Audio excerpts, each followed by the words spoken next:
Assalamualaikum warahmatullahi wabarakatuh.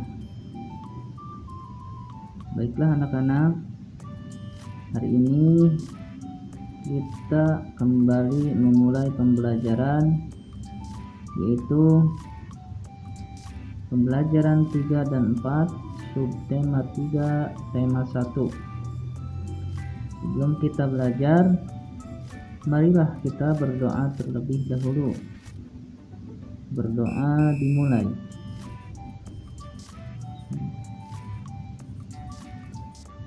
Selesai. Nah,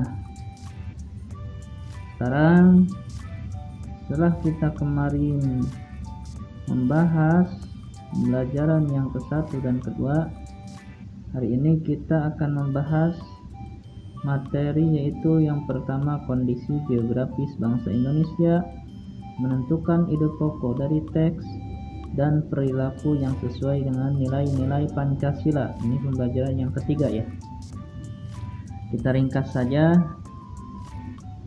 Sebelumnya kalian baca terlebih dahulu pembelajaran ketiga dan keempatnya semuanya ya. Baru kalian tonton ringkasan dari Bapak. Kondisi geografis bangsa Indonesia. Indonesia memiliki karakteristik geografis yang beraneka ragam.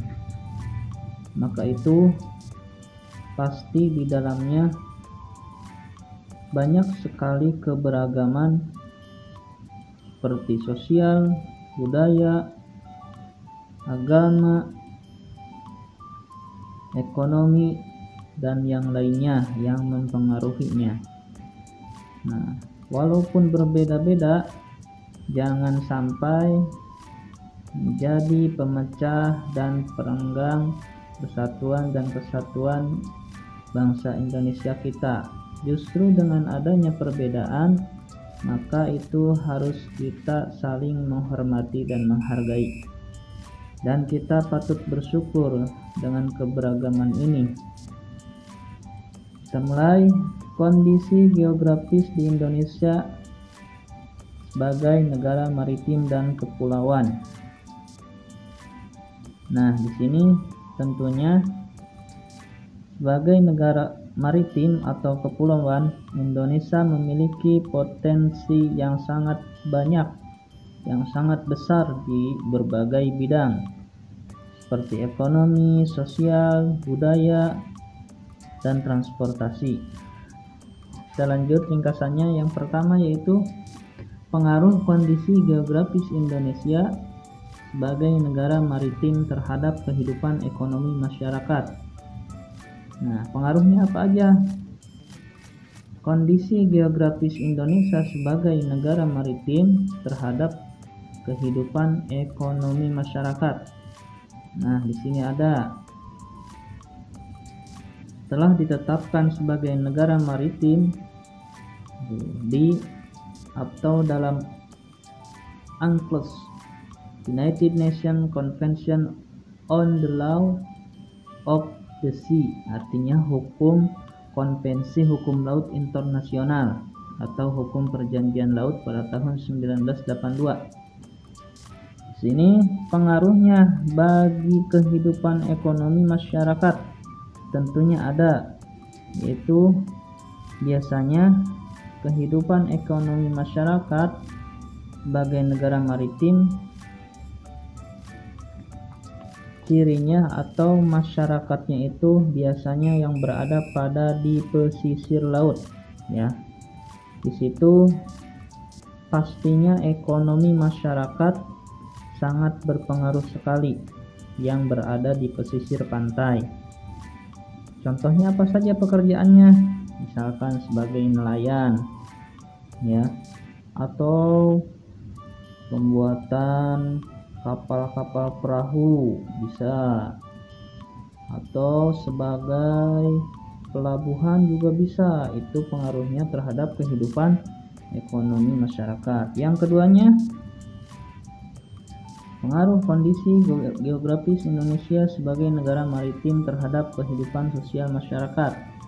Dengan adanya sebagai negara maritim, pastinya kondisi geografis tersebut memungkinkan untuk para pedagang saling hilir mudik ya.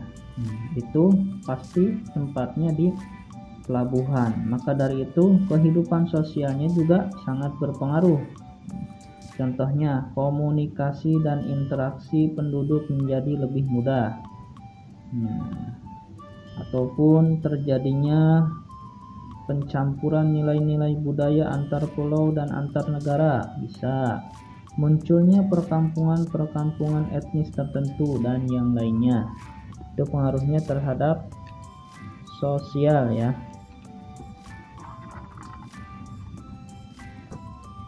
Nah, itulah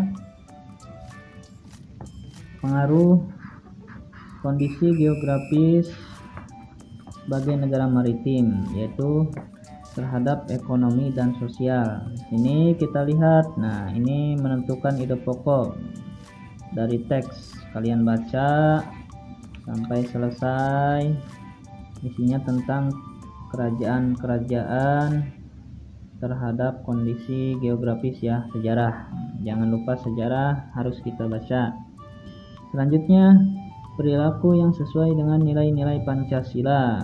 Nah, di sini kalian baca kembali apa saja perilaku yang sesuai dengan nilai-nilai Pancasila.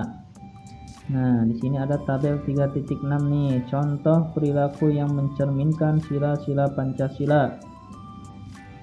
1. Contoh perilakunya pemilihan ketua kelas, itu mencerminkan sila yang ada. Yang kedua, yang ketiga, yang keempat, yang kelima, banyak ya mencerminkannya. Boleh lebih dari satu sila. Contoh yang kedua apa? Perayaan hari besar keagamaan. Nah, ini mencerminkan sila keberapa? Yang namanya keagamaan berhubungan dengan Tuhan. Silahkan kalian sebagai latihan isi ya sampai terakhir. Kita lanjut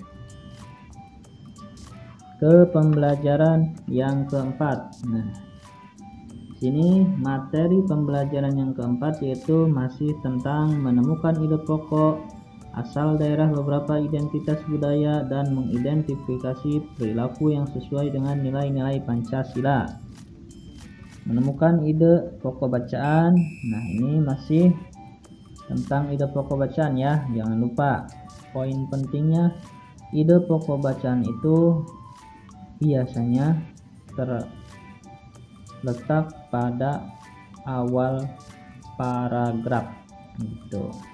Kalian baca cerita atau informasi tentang kapal Pinisi nih, kalian baca ya.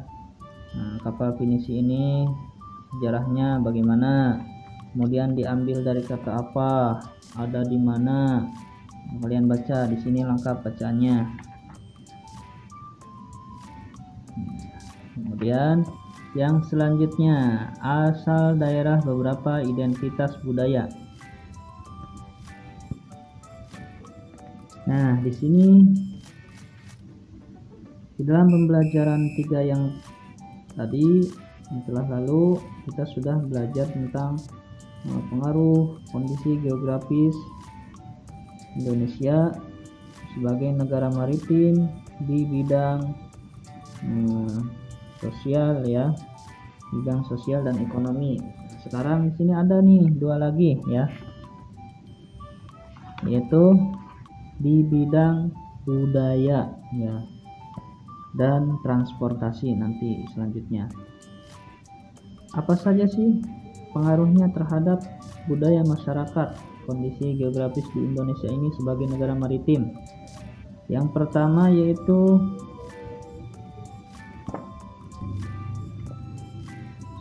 keberagaman suku bangsa ya, tentunya karena terdiri dari ribuan pulau, otomatis suku bangsanya juga beragam ya, di Indonesia khususnya di sini. suku bangsa di Indonesia itu asalnya ada dari Yunan, Cina Selatan. Nah, kemudian mereka berinteraksi dengan penduduk Indigenius dan Indo-Aryan dari Arya Selatan, sehingga karena terus ada yang berpindah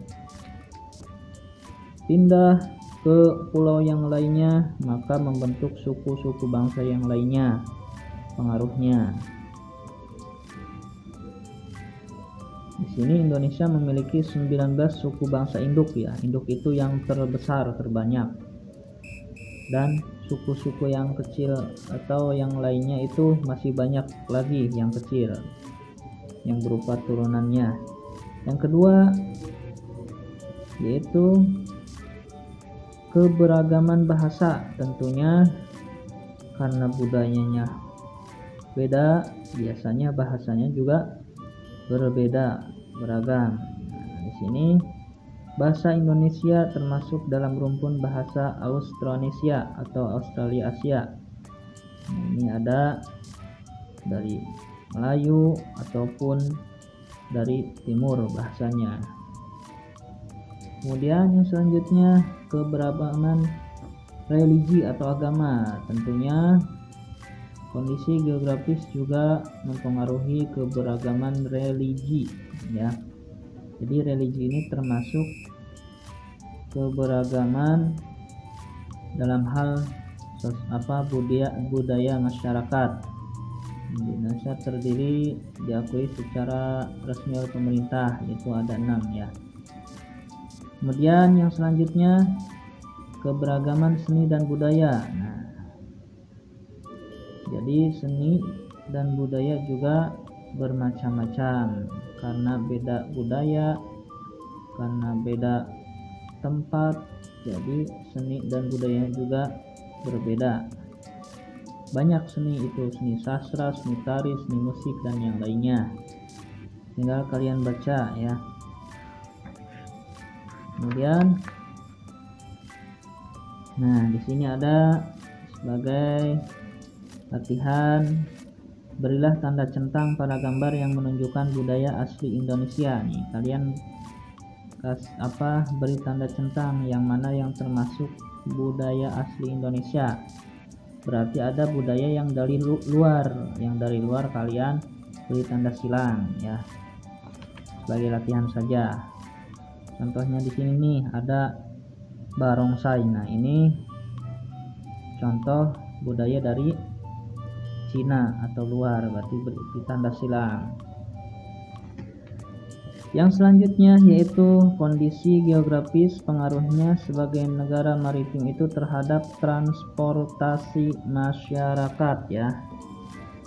Tentunya pengaruhnya terhadap transportasi masyarakat itu berbeda-beda. Ada yang transportasi yang menghubungkan masih satu pulau atau antar pulau, bahkan ada juga antar negara. Nah, di sini ada antar pulau dan di dalam pulau tersebut. Nah, karena hanya mencakup Indonesia saja ya. Ada yang dari jalur laut, jalur darat maupun jalur udara. Masing-masing berbeda jenis transportasinya. Kalian baca. Nah, silahkan kalian baca transportasinya. Kalian baca transportasi yang termasuk jalur laut apa, jalur darat apa, jalur udara apa. Nah, saya lanjut ke halaman berikutnya. Ini ada yang namanya jalur pelayaran antar pulau. Kalian boleh scan nih ininya pakai TS Reader seperti biasa ya, nanti ada tuh. Kemudian nama provinsi, nama provinsinya apa, nama pelabuhannya apa. Misalkan di daerah Banten ada namanya Pelabuhan Merak. Kemudian provinsi apa lagi, pelabuhannya apa, kalian boleh sebagai latihan diisi sebagai informasi ya, tambah wawasan. Bandara atau lapangan udara. Nah, di sini kalian cari misalnya bandar udara yang ada di Jawa Barat apa tuh. Bandar udara yang ada di Majalengka ada tuh, namanya apa, kalian isi. Atau yang ada di Jakarta, bandar udaranya apa namanya. Nah, Soekarno Hatta. Kemudian yang selanjutnya masih tentang mengidentifikasi perilaku yang sesuai dengan nilai-nilai Pancasila. Masih tentang perilaku ya. Sini nih. Boleh kalian latihan sebagai wawasan diisi apa. Kegiatan pengambilan keputusan bersama, pemilihan ketua kelas. Biasanya di sekolah. Atau yang lainnya yang di rumah apa tuh, pengambilan keputusan bersama yang sesuai dengan nilai-nilai Pancasila. Di rumah misalnya musyawarah untuk berkunjung ke rumah nenek. Nah, bisa tuh. Di masyarakat apa tuh, silahkan isi ya. Nah, itulah pembelajaran yang ketiga dan keempat. Sebagai evaluasi pembelajaran yang ketiga halaman 169 ya. Di sini kalian isi nih 4 saja. Perayaan hari besar keagamaan termasuk sila apa, gotong royong termasuk sila apa, dan seterusnya. Kemudian pembelajaran yang keempatnya kalian isi di sini 2 nomor saja ya. Pelabuhan apa, nama provinsinya di mana. Di sini dua juga tidak apa-apa. Nama bandaranya apa, nama provinsinya apa. Jadi pembelajaran 3 ada di sini, yang ini ya. Pembelajaran yang keempat yaitu tabel ini 3.8 dan 3.9. Terima kasih, mudah-mudahan ada manfaatnya. Tutup. Assalamualaikum warahmatullahi wabarakatuh.